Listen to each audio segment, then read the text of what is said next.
বিৰতিৰ পিছত পুনৰ উভতি আহিছোঁ আসাম টকছৰ এই বিশেষ অনুষ্ঠান কণ্ঠৰ মাজলৈ। আমি দধিয়া অঞ্চলত আছোঁ। ইয়াৰ ৰাইজ আমাৰ সৈতে আছে। এগৰাকী মহিলা আছে, তেখেতৰ ওচৰত যাব বিচাৰিছোঁ। আপোনালোকে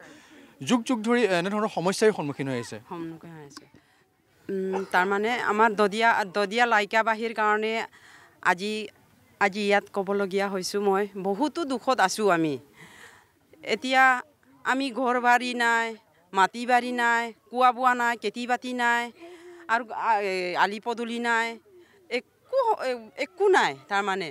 সেইকাৰণে বহুতো কষ্টত ভুগি আছোঁ। সেই কষ্টৰ কাৰণে সৰ্বানন্দ ডাঙৰীয়া ছাৰক আমি ৰিকুৱেষ্ট কৰিছোঁ, আজি অহা হেৰিটোত অহা পৰিকল্পনাত আমাক মাটি দিয়াৰ হেৰিটো কৰিলে আমাক বহুতো সুখী হ'ম।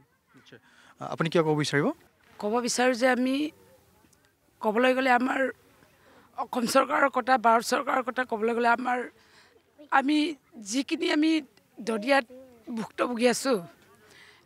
এইটো ভুক্তভোগী চব আমাক চৰকাৰে কৰিছে। আমাক সৰ্বানন্দ ডাঙৰীয়াই আমাক একো চকু চিতা কৰা নাই। তাৰ মনৰ পৰা একেবাৰে আমাক পাহৰি গ'ল। এতিয়া কিয় আমাৰ সৰ্বানন্দ সোণোৱাল ডাঙৰীয়াই আমাক পাহৰি গৈছে বুলি আমি পঞ্চায়ত নিৰ্বাচনক বৰ্জন কৰি একেটাৰ চকুলৈ আমি দেখাইছোঁ। নিশ্চয় অইন ব্যক্তিসকল আছে। মই আপোনাৰ ওচৰলৈ যাব বিচাৰিছোঁ। দধিয়াত আমি উপস্থিত হ'লোহি আৰু দধিয়াবাসীৰ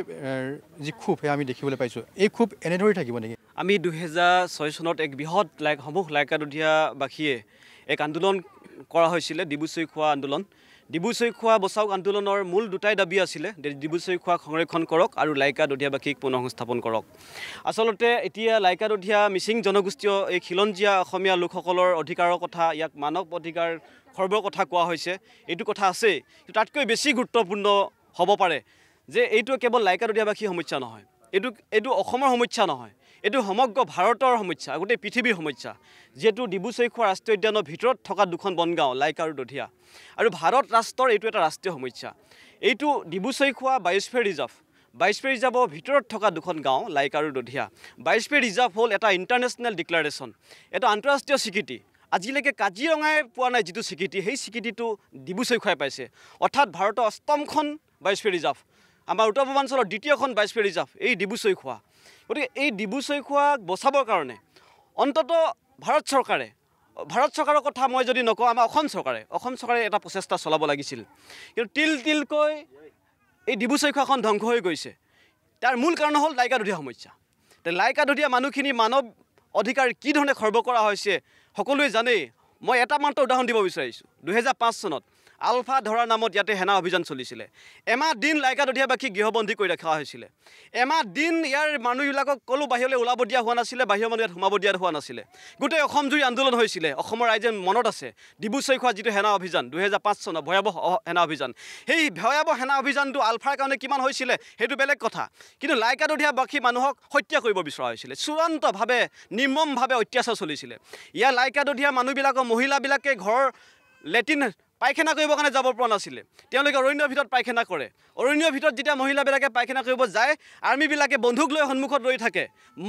পুৰুষ আৰ্মীৰ বন্দুকৰ সন্মুখত মহিলাবিলাকে পায়খানা কৰিব লগা হৈছিলে। আৰু পুৰুষবিলাকক ঘৰৰ পৰা বাহিৰ ওলাব দিয়া নাছিলে। পুৰুষবিলাকক ঘৰৰ ভিতৰত লেট্ৰিন কৰিবলৈ বাধ্য হৈছিলে। মানুহবিলাকে আলু কচু খাই জীয়াই থাকিছিলে। বহুত মানুহে নোখোৱাকৈ মৰিবলৈ আৰম্ভ কৰিছিলে। এই চূড়ান্ত এই যে অত্যাচাৰৰ সময়ত কিন্তু অসম চৰকাৰে নীৰৱ দৰ্শক হৈ বহি আছিলে। তিনিচুকীয়া আৰু ডিব্ৰুগড়ৰ DCয়ে কিন্তু নীৰৱ দৰ্শক হৈ বহি আছিলে। প্ৰশাসনৰ ফালৰ পৰা, MLA বিলাকৰ ফালৰ পৰা, মন্ত্ৰীবিলাকৰ ফালৰ পৰা সেই সময়ত কেতিয়াও কোনো ধৰণৰ ব্যৱস্থা লোৱা নাছিলে। অৱশেষত আমি হাইকোৰ্টত আমি আবেদন কৰিছিলোঁ। আমাৰ আবেদনৰ মৰ্মত সেই অত্যাচাৰটো বন্ধ হ'ল। কিন্তু চৰকাৰৰ ফালৰ পৰা কোনো ধৰণৰ কেতিয়াও ইয়াতে মানৱীয়তা বোধ প্ৰদৰ্শন কৰা নাই। এই অসমৰ খিলঞ্জীয়া জনগোষ্ঠীৰ লোকসকলক সদায় অত্যাচাৰ কৰি আহিছে, সেইটোতো আছেই। আৰু এই 1986 চনত এইখন ডিব্ৰু চৈখোৱাক বন্যপ্ৰাণী অভয়াৰণ্য বুলি ঘোষণা কৰিছিলে অসম চৰকাৰে। সেই সময়ত ৰাজ্যপালৰ ছিগনেচাৰ আছিল ঘোষণাপত্ৰত যে লাইকা দধিয়াবাসীক ডিব্ৰু চৈখোৱাৰ বাহিৰত পুনঃ সংস্থাপন চৰকাৰে দিব, আৰু যেতিয়ালৈকে নিদিয়ে তেতিয়ালৈকে লাইকা দধিয়াবাসীয়ে আগৰ দৰে সকলো অৰণ্যৰ সুবিধা তেওঁলোকে ভোগ কৰি থাকিব পাৰিব। অৰ্থাৎ গভৰ্ণৰে এটা খুব ধুনীয়া ঘোষণা কৰিছিলে আৰু লাইকা দধিয়াবাসীক বনৰ ভিতৰত থকা অধিকাৰখিনি দি থৈছিলে। কিন্তু 1999 চনত অসম চৰকাৰৰ কিছুমান মানুহৰ অসম চৰকাৰৰ এটা কুচক্ৰান্তত ভাৰত ৰাষ্ট্ৰই ইয়াক ডিব্ৰু চৈখোৱাক ৰাষ্ট্ৰীয় উদ্যান বুলি ঘোষণা কৰিলে ৰাষ্ট্ৰীয় উদ্যানৰ নীতিৰ মতে ৰাষ্ট্ৰীয় উদ্যানৰ ভিতৰত মানুহ থাকিব নোৱাৰে কিন্তু অসম চৰকাৰে মিছা এটা প্ৰতিবেদন পঠালে যে লাইকাত ডিব্ৰু চৈখোৱাৰ ভিতৰত কোনো মানুহ নাই অৰ্থাৎ সেইদিনাখনেই চূড়ান্তভাৱে ডিব্ৰু চৈখোৱাৰ লাইকাত দিয়া মানুহখিনি মানৱ অধিকাৰ চূড়ান্তভাৱে লুণ্ঠন কৰিছিলে চৰকাৰে আৰু তেতিয়াৰ পৰা ৰাষ্ট্ৰীয় উদ্যানৰ ভিতৰত যিহেতু মানুহেই নাই বন বিভাগে অসমৰ প্ৰত্যেকটো বিভাগত চৰকাৰৰ প্ৰত্যেকটো বিভাগক জনাই দিলে যে লাইকাত দিয়াত কোনো উন্নয়নমূলক কাম কাজ কৰিব নোৱাৰি যেহেতু লাইকাত দিয়া নেশ্যনেল পাৰ্ক আপোনালোকে জানি আচৰিত হ'ব যে ৰাষ্ট্ৰীয় উদ্যানৰ ভিতৰত যদি এজন মানুহে প্ৰৱেশ কৰে 100 টকা ভাৰতীয় মানুহ হ'লে 100 টকা তেওঁলোকে প্ৰৱেশ ফিজ দিব লাগিব কাজিৰঙাত যেনেকৈ আপোনালোকে সোমালে চৰকাৰক ফিজ দিব লগা হয় আপোনালোকে এই ডিব্ৰু চৈখোৱা ৰাষ্ট্ৰীয় উদ্যানৰ ভিতৰত সোমালেও তেনেকুৱা ফিজ দিব লগা হয় কিন্তু ইয়াত যে লাইকাত দিয়াত যে হাজাৰ হাজাৰ মানুহ আছে সেই কথাটো কিন্তু চৰকাৰে কেতিয়াও গুৰুত্ব নিদিলে আৰু এই লুকুৱাই থৈ দিয়া হ'ল তাৰপিছত ৰাষ্ট্ৰীয় উদ্যানৰ ভিতৰত উন্নয়নমূলক কাম কাজ বন্ধ কৰি দিয়াৰ লগে লগে 99 চনৰ পৰা লাইকাত দিয়া প্ৰায় 15,000 মানুহে এই অৰণ্যৰ বন্যপ্ৰাণীবিলাকৰ ওপৰত অত্যাচাৰ বৃদ্ধি কৰিবলৈ বাধ্য হৈ পৰিলে অত্যাচাৰ ঠিক নহয় জীৱিকা নিৰ্বাহৰ কাৰণে তেওঁলোকে গছ অধিক কাটিবলৈ বাধ্য হৈ পৰিলে আগতে লাইকাত দিয়া মানুহবিলাকে গছ কাটিছিলে নিজৰ ঘৰ বনাবৰ কাৰণে জীৱ জন্তু তেওঁলোকে চিকাৰ কৰিছিলে নিজৰ খাদ্যৰ কাৰণে কিন্তু যেতিয়া চৰকাৰে 99 চনৰ পৰা সম্পূৰ্ণৰূপে উন্নয়ন বন্ধ কৰি দিলে তেতিয়া লাইকাত দিয়া মানুহে এই ল'ৰা ছোৱালী পঢ়াবৰ কাৰণে খুৱাবৰ কাৰণে চিকিৎসাৰ কাৰণে তেওঁলোকে ইয়াৰ বন্যপ্ৰাণী বিক্ৰী কৰিবলৈ আৰম্ভ কৰিলে ইয়াৰ গছ গছনি কাটিবলৈ আৰম্ভ কৰিলে আৰু আজিৰ তাৰিখত গোটেই ডিব্ৰু চৈখোৱাখন একেবাৰে শূন্যৰ পৰা হৈ গৈছে এই ৰাষ্ট্ৰীয় উদ্যানখন খতম হৈ গৈছে কিন্তু চৰকাৰে কেতিয়াও কোনো ধৰণৰ গুৰুত্ব প্ৰদান কৰা নাই এতিয়া মই আহিছোঁ পুনৰ সংস্থাপনৰ বিষয়লৈ আমি 2006 চনত গোটেই লাইকাত দিয়াবাসী যেতিয়া এটা বহুত তীব্ৰ পুনৰ সংস্থাপন আন্দোলন কৰিছিলোঁ সেই আন্দোলনটোত অসম চৰকাৰে থৰক বৰখ হৈছিল আৰু মুখ্যমন্ত্ৰী তৰুণ গগৈয়ে তিনিচুকীয়া DC SP MLA সকলক মাতি নি দিছপুৰত তেওঁলোকে আলোচনা কৰি মুখ্যমন্ত্ৰীয়ে নিৰ্দেশ দিছিল যে খুব সোনকালে এই সমস্যাটো সমাধান কৰা লাইকাত দিয়া পুনৰ সংস্থাপনৰ সমাধান কৰা তেতিয়া বন মন্ত্ৰী আছিল প্ৰদ্যুৎ বৰদলৈ আৰু পিছত তেওঁলোকে আহি সেই বন মন্ত্ৰী আৰু এই গোটেই DC MLA গোটেইবিলাক মিলি এনেকুৱা এটা নিকৃষ্ট চক্ৰান্ত কৰি পিনে আন্দোলনটো মাত্ৰ ধ্বংস কৰিবৰ কাৰণে চেষ্টা কৰিলে ইয়াৰ মাজত ডাইনী প্ৰথাৰ সৃষ্টি কৰি তেওঁলোকে ৰাইজৰ মাজত দুভাগ কৰি দিলে আৰু এনেধৰণে তেওঁলোকে মাত্ৰ আন্দোলনটো দবাই ৰাখিবলৈ চেষ্টা কৰিলে বিভিন্ন চক্ৰান্ত কৰি মাত্ৰ সমস্যাটো মানে থৈ দিবৰ কাৰণে তেওঁলোকে চেষ্টা কৰিলে তাৰ পিছৰ পৰ্যায়ত আপোনালোকক ক'ব বিচাৰিছোঁ যে চৰকাৰৰ প্ৰশাসনিক বিষয়বিলাকলৈ আপোনালোকে চাওক DC বিলাকলৈ আপোনালোকে চাওক প্ৰত্যেকজন DC যেতিয়া ডিব্ৰুগড় তিনিচুকীয়ালৈ আহিব তেওঁলোকে ক'ব মই এতিয়া মাত্ৰ কাৰ্যভাৰ লৈছোঁহে গতিকে মই লাইকাত দিয়া সমস্যাটো সমাধান কৰিবৰ কাৰণে চেষ্টা কৰিম তাৰপিছত তেওঁ যাব সময়ত কৈ থৈ যাব মই চেষ্টা কৰিছিলোঁ নোৱাৰিলোঁ মই আৰু সময় নাপালোঁ নতুন এজন DC আহিব তেওঁ ক'ব মই আহিছোঁহে মই চাম তাৰপিছত ক'ব DFO বিলাকে মই আহিছোঁহে মই চাম তাৰপিছত 3 বছৰ পিছত তেওঁলোকে বদলি হৈ গুচি যায় আৰু কৈছোঁ ৰাজনৈতিক নেতাবিলাকে তেওঁলোকে ক'ব কি আমি ইলেকশ্যন এইটো পাৰ হোৱাৰ পিছতেই কিন্তু আপোনালোকৰ সমস্যাটো সমাধান কৰিম ৰুলিং পাৰ্টিবিলাক যিবিলাক থাকে AGP হওক BJP হওক কংগ্ৰেছ হওক তেওঁলোকে MLA বিলাকে আহি ক'ব ৰাইজ আপোনালোকৰ পুনৰ সংস্থাপনৰ প্ৰক্ৰিয়া চলি আছে এই ইলেকশ্যন যাব তাৰপিছতে আপোনালোকৰ পুনৰ সংস্থাপন হ'ব তেতিয়া কি কয় ৰাইজবিলাকে গোটেই ভোটখিনি তেওঁলোকক দি দিয়ে গোটেই ভোটখিনি তেওঁলোকে পায় ইলেকশ্যনটো যোৱাৰ পিছত আহিব যে আকৌ এটা ইলেকশ্যন আহি যায় এই ইলেকশ্যনৰ পিছত ইলেকশ্যন আহিয়ে থাকে এতিয়া পঞ্চায়ত ইলেকশ্যনৰ আগত তেওঁলোকে 8 মাহৰ প্ৰতিশ্ৰুতি দিছিলে পঞ্চায়ত ইলেকশ্যন পাৰ হৈ গ'ল তাৰপিছত এতিয়া আকৌ পুনৰ সংস্থাপন কৰিম বুলি ক'ব আকৌ আহিব MP ইলেকশ্যনৰ পিছত ইলেকশ্যন আহি থাকে আৰু এনেকুৱা ধৰণে গৈ আছে আৰু এটা কথা মুখ্যমন্ত্ৰী মহোদয়ৰ কিছুমান ভাষ্য দেখিছোঁ লাইকাত দিয়াৰ ওপৰত তেওঁ কৈছে আমি পুৰা মাত্ৰা চেষ্টা চলাই আছোঁ 2.5 বছৰ দিন সৰ্বানন্দ সোণোৱাল ডাঙৰীয়াই নিজে মুখ্যমন্ত্ৰী হৈ প্ৰমীলা ৰাণী ব্ৰহ্ম নিজে জনজাতি মন্ত্ৰী হৈ তেওঁক আমি লৈ আনিছিলোঁ এই দধিয়া গাঁৱলৈ তেওঁ নিজে জনজাতি মন্ত্ৰী হৈ নৱ দলে বৰ্তমান নিজেই তেওঁ এই বন মন্ত্ৰী হৈ যদি এই পুনৰ সংস্থাপন কৰি দিব নোৱাৰে তেতিয়াহ'লে কোনে কৰি দিব আৰু ইয়াত নিশ্চয় ইয়াতে ৰাজনৈতিক চক্ৰান্ত অন্যান্য চক্ৰান্ত জড়িত হৈ আছে মই আজি স্পষ্ট কৰি জনাই দিব বিচাৰিছোঁ ইয়াৰ মূল চক্ৰান্তটো কি তেওঁলোকে কয় আমি মাটি পোৱা নাই যদি 2.5 বছৰ দিনত যদি এই সৰ্বানন্দ সোণোৱালৰ ঘৰ সেইটো ইয়াৰ পৰা দেখি পোৱা যায় তেওঁ যদি আজিলৈকে মাটিখিনি নিৰ্বাচন কৰিব পৰা নাই তেতিয়াহ'লে পুনৰ সংস্থাপন দিবৰ কাৰণে তেওঁ কিমান শ বছৰ লাগিব পাৰে আৰু যদি মাটি নাই বুলি কয় আমিতো দেখিছোঁ ৰাজস্থানৰ মানুহবিলাকে ইয়াতে হাজাৰ বিঘা মাটি ইয়াতে চৰকাৰৰ পৰা ভাড়াত লৈ পিনে তেওঁলোকে বেদখল কৰি পিনে তেওঁলোকে চাহ বাগিচা পাতি আছে আমিতো দেখিছোঁ যে মাঘেৰিটা সমষ্টিত শ বিঘা মানুহে এতিয়া বেদখল কৰি আছে আমি যে দেখিছোঁ ডিব্ৰুগড় তিনিচুকীয়া জিলাত হাজাৰ বিঘা মাটি বেদখল হৈ আছে সেই মাটিবিলাক উচ্ছেদ কৰাৰ সাহস কিয় চৰকাৰৰ নাই আৰু এইখন ৰাষ্ট্ৰীয় উদ্যান যদি এই পৃথিৱীৰ সম্পদ one of the largest river island national park in the world এইখন হ'ল বিশ্বৰ আটাইতকৈ বৃহৎ নদী ৰাষ্ট্ৰীয় উদ্যান এই ৰাষ্ট্ৰীয় উদ্যানখন সংৰক্ষণ কৰিবৰ কাৰণে চৰকাৰৰ ওচৰত যদি মাটি নাই হাজাৰ হাজাৰ বিঘা মাটি সেই বহিৰাগত সেইসকলক চাহ বাগিচা পাতিবলৈ অন্যান্য বাগিচা পাতিবলৈ উদ্যোগ প্ৰতিষ্ঠা কৰিবৰ কাৰণে ইয়াৰ কাষতে গেলাপুখুৰী প্লাষ্টিক পাৰ্ক 1500 বিঘা মাটি তেওঁলোকে উদ্যোগ প্লাষ্টিক পাৰ্ক কৰিবৰ কাৰণে পৰিৱেশ ধ্বংসকাৰী তেওঁলোকে দিছে তেতিয়াহ'লে কিয় মাটি নাই মাটিবিলাক কিয় বেদখল উচ্ছেদ কৰিব নোৱাৰে আমাৰ ডিব্ৰুগড় তিনিচুকীয়া জিলাত যিমানবিলাক মাটি বেদখল হৈ আছে তাৰ মূল মানুহ হ'ল আমাৰ MLA মন্ত্ৰীবিলাক তেওঁলোকে কোনো কাৰণতে সেইবিলাক উচ্ছেদ কৰি মানুহবিলাক পুনঃস্থাপন কৰিব নিদিয়ে আৰু তেওঁলোকে ক'ব বিচাৰে মাটি নাই তেতিয়াহ'লে চৰকাৰে কওক অসমৰ মাটিবিলাক কাৰ হাতত আছে গতিকে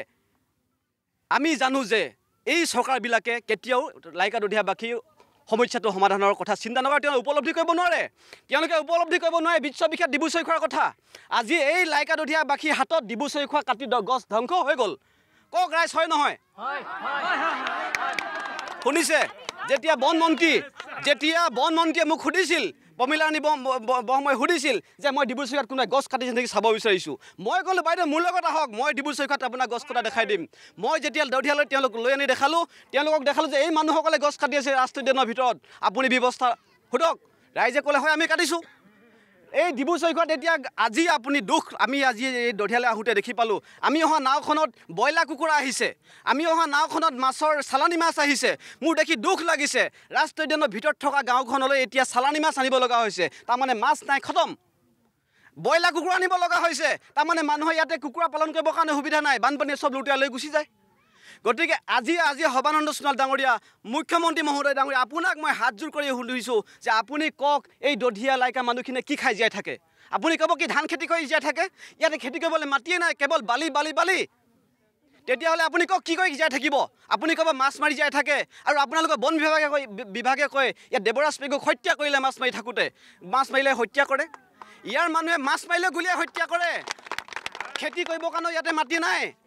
গছ কাটিলেও কয় ইয়াতে ৰাষ্ট্ৰীয় উদ্যান তেতিয়াহ'লে এই মানুহবিলাকে কেনেকৈ খাই জীয়াই থাকিব আৰু মই যদি সঁচাকৈ আমাৰ স্থানীয় বিধায়ক বিনোদ হাজৰিকা ডাঙৰীয়া মুখ্যমন্ত্ৰী ডাঙৰীয়া আপোনালোকে যদি সঁচাকৈয়ে লাইকা দধিয়া মানুহখিনিৰ প্ৰতি আন্তৰিকতা আছে তেতিয়াহ'লে আপোনালোকে কওক যেতিয়ালৈকে পুনঃসংস্থাপন নহয় তেতিয়ালৈকে আপোনালোকক বিনামূলীয়া ৰেচন দিয়া হ'ব খাবৰ কাৰণে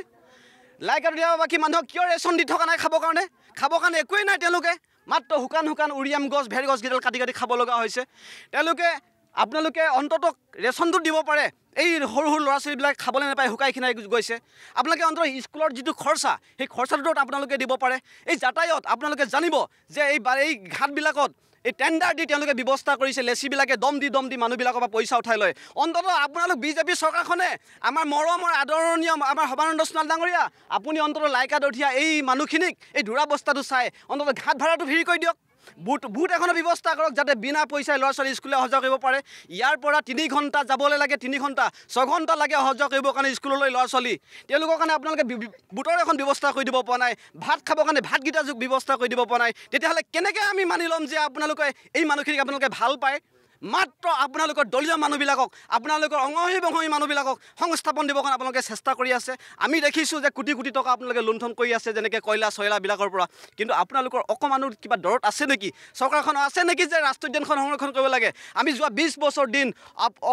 আমি অশেষ কষ্ট কৰি ডিব্ৰু চৈখোৱা পৰ্যটন বিশ্বত আমি নাম জ্বলাইছোঁ ডিব্ৰু চৈখোৱা পৰ্যটন বিশ্বত আপোনালোকে এই পৃথিৱীৰ আটাইতকৈ বৃহৎ নদীদ্বীপ ৰাষ্ট্ৰীয় উদ্যানখন ইয়াতে অসমত গড়ৰ বাদে প্ৰত্যেকবিলাক ইয়াৰ জন্তু জানোৱাৰ ইয়াতে আছে ইয়াতে 1000 হাতী আমি দেখিছিলোঁ আজি 50টা হাতী ইয়াত দেখি পাবলৈ নাই আজি কেইবছৰমান আগতে ইয়াতে 27টামান বাঘ দেখা পোৱা গৈছিল আজি এটা বাঘ দেখা পাবলৈ নাই আপোনালোকে জানেনে গোটেই ডিব্ৰু চৈখোৱা ধ্বংস হৈ গৈছে আৰু এই লাইকা দধিয়া মানুহবিলাকৰ হাততো বহুতবিলাক ধ্বংস হৈ গৈছে আপোনালোকে সব জানিও দেন আপোনালোকে শুই থকা শিয়ালক জগাব নোৱাৰা নিচিনা আপোনালোকৰ চকু থাকিও যেন চকু নাই আপোনালোকে দেখিও নেদেখা ভাওজোৰে দেখি আছে সৰ্বানন্দ সোণোৱাল ডাঙৰীয়াৰ ঘৰৰ পৰা মাত্ৰ কেইটামান মুহূৰ্তৰ গ'লে এই ডিব্ৰু চৈখোৱা পায় অথচ তেওঁ আজি এই ৰাষ্ট্ৰীয় উদ্যানখন বচাবৰ কাৰণে কোনো ব্যৱস্থা লোৱা নাই কাজিৰঙা আজি গোটেই অসমৰ মন্ত্ৰীবিলাকে গোটেই চৰকাৰবিলাকে হাজাৰ কোটি টকা খৰচা কৰিছে কাজিৰঙাৰ কাৰণে একেই ৰাষ্ট্ৰীয় উদ্যান বৰঞ্চ এইখন one of the biosphere reserve কাজিৰঙাতকৈ ইয়াৰ উন্নত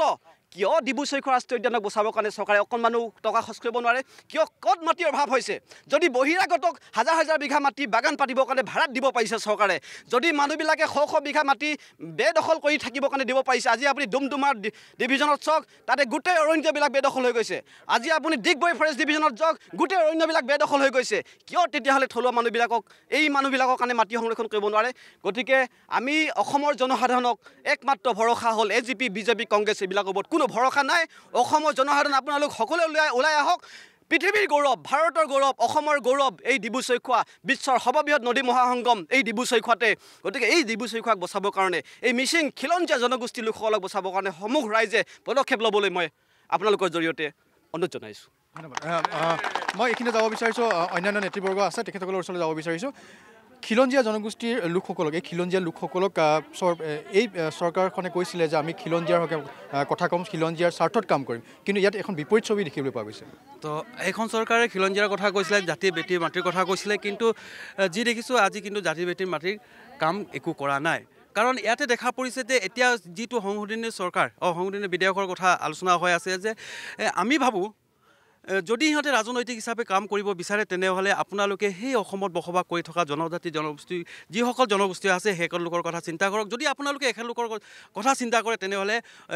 ভোট বেংকৰ কাৰণে অন্য জাতিৰ কাৰণে চিন্তা কৰিব নালাগে বিদেশৰ পৰা কোনো মানুহ আনি ইয়াত ভোট বেংকৰ কথা চিন্তা কৰিব নালাগে যদি ৰাইজৰ কাৰণে সঁচা অৰ্থত কাম কৰে তেতিয়াহ'লে সেই ৰাইজে আপোনালোকৰ যথেষ্টখিনি তো আৰু এটা কথা সৰ্বানন্দ ডাঙৰীয়াক আমি ক'ব খুজিছোঁ যে বিগত 15 বছৰ আমি পুনৰ সংস্থাপনৰ ক্ষেত্ৰত বিচাৰি যাওঁ অকল DC আৰু DFৰ ক্ষেত্ৰত কিন্তু এটা কথা হয় এখেতলোকৰ চৰকাৰ 2.5 বছৰত হয় যে এখেতলোকৰ লগত আমি দিছপুৰলৈকে গৈ কথা পাতিছোঁ বা এখেতলোকৰ দিছপুৰৰ মানুহ আমাৰ ইয়ালৈকে আহি কথা পাতিছে PCSF লৈকে কিন্তু কথাটো হ'ল যে ইমানখিনিয়ে যে কথা পাতি আমাক আন্তৰিকতা দি বা আমাক উৎসাহ দিয়াটো আমি নিবিচাৰোঁ আমি বিচাৰোঁ বাৰিষা অহাৰ আগে আগে যি ধৰণৰ পঞ্চায়তৰ আগত আমাক কথা কৈ গৈছে যে সেইখিনি আমাক প্ৰতিশ্ৰুতি পূৰণ কৰিব লাগে আৰু নৱদলে ডাঙৰীয়াকৈ আমি কৈছোঁ এখেতো আহিছিলে যে ভোট বৰ্জনৰ ক্ষেত্ৰত আমাক কিছু কথা ক'বলৈ আহিছে আমি তাক আহ্বান জনাইছোঁ আৰু অনুৰোধ কৰিছোঁ বা এখেতৰ উৎসাহটো আমি বুজি পাইছোঁ যে এখেতক আমি আহ্বান কৰিছোঁ যে আপুনি গ্ৰাম্য মন্ত্ৰী হিচাপে আপুনি পঞ্চায়তত ভোট দিব লাগে বুলি কোৱা কথাষাৰ আমি মানি লৈছোঁ কিন্তু আপুনি এজন ৰাজ্যিক বনমন্ত্ৰী হিচাপে আপুনি সেই কথা চিন্তা কৰিব লাগিছে দদিয়া লাইকা বনগাঁৱত যে যিকোনো আঁচনি ইমপ্লিমেণ্ট কৰা নাই সেই কথাও আপুনি ইমপ্লিমেণ্ট কৰিবলৈ চিন্তা কৰিব লাগে হয় নিশ্চয় আমি আশা কৰিছোঁ চৰকাৰে এখেতসকলৰ যি সমস্যা সেই সমস্যা গুৰুত্ব সহকাৰে ল'ব ইয়াত বাৰিষা বা খৰালিৰ কোনো ৰাজনীতি যাতে ভৱিষ্যতে চৰকাৰে নকৰে সেয়া আমি আশা কৰিছোঁ আৰু চৰকাৰেও এই কথা বুজা উচিত যে এই খিলঞ্জীয়াসকলৰ স্বাৰ্থত তেওঁলোকে কাম কৰাৰ প্ৰতিশ্ৰুতি দিছিল আৰু সেই প্ৰতিশ্ৰুতি তেওঁলোকে পালন কৰা উচিত আমি বিদায় লৈছোঁ আসাম টক্সৰ এই বিশেষ অনুষ্ঠান কণ্ঠৰ পৰা